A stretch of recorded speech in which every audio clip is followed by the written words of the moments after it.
This is my first pretty much talking video. I usually just add music and show you a quick painting or applique that I've done in the past.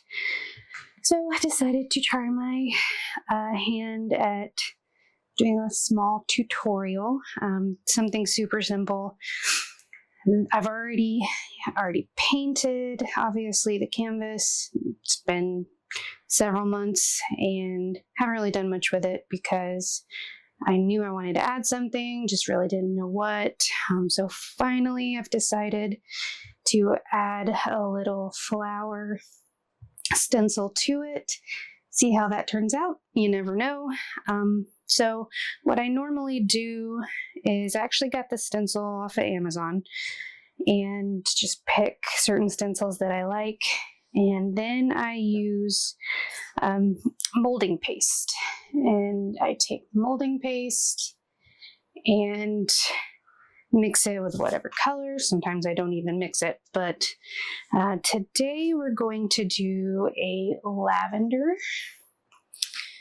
And that's Lucas Krill Studio Paint and a tiny bit of titanium white to make it very, very light purple. So that's pretty much what we're going to do. And I just like to slather it on there.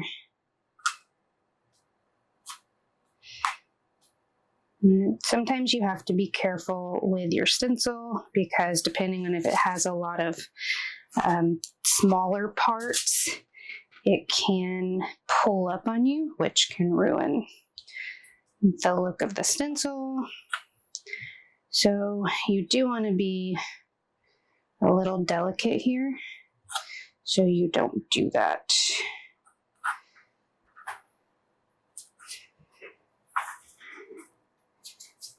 There we go. I might speed this up a little bit so you guys aren't just watching me slowly do this. All right, so pretty much done with my layer. And I just kind of like to go over it and give it a little more texture. That way it's not just flat and not, interesting to look at. And then we will pull it up. Obviously, you don't want to go too fast. You run the chance of smearing things or dropping where you don't want to drop. Okay, fine. You can just come all the way off. All right, I think I'm going to go away and see what that looks like.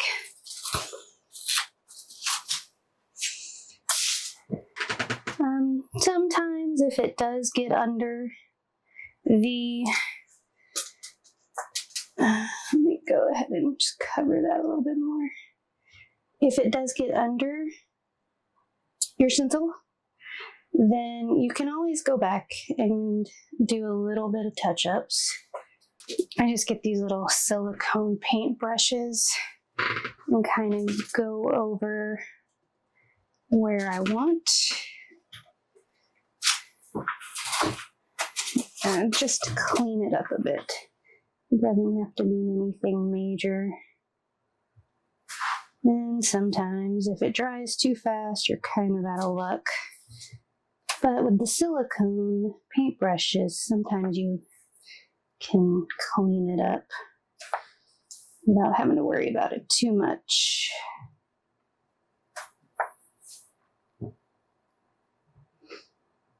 And kind of use it like a little eraser.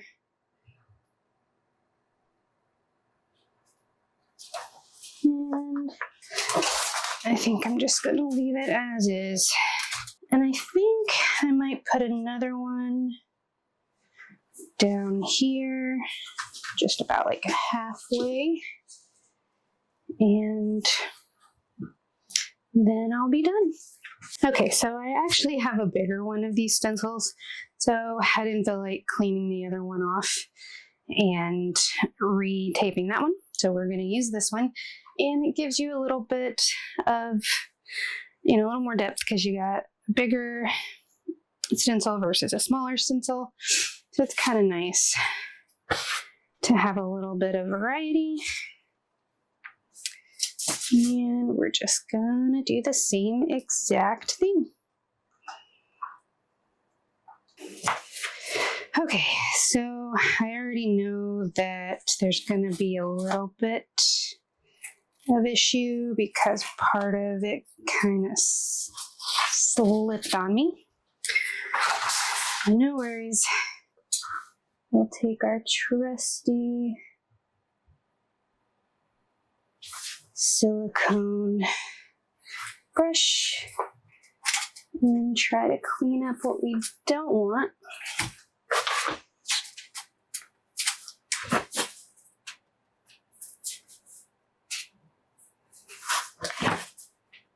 And what is the saying? There's no mistakes, only happy accidents. Maybe it was meant to have a little bit of smushies. And here is the finished product. Let me know if you liked this video, if you want me to do more with me just kind of going over a process. I obviously can go a lot more in depth with how I do the pour paintings and anything else you're interested in. I just like to share. So thank you for watching.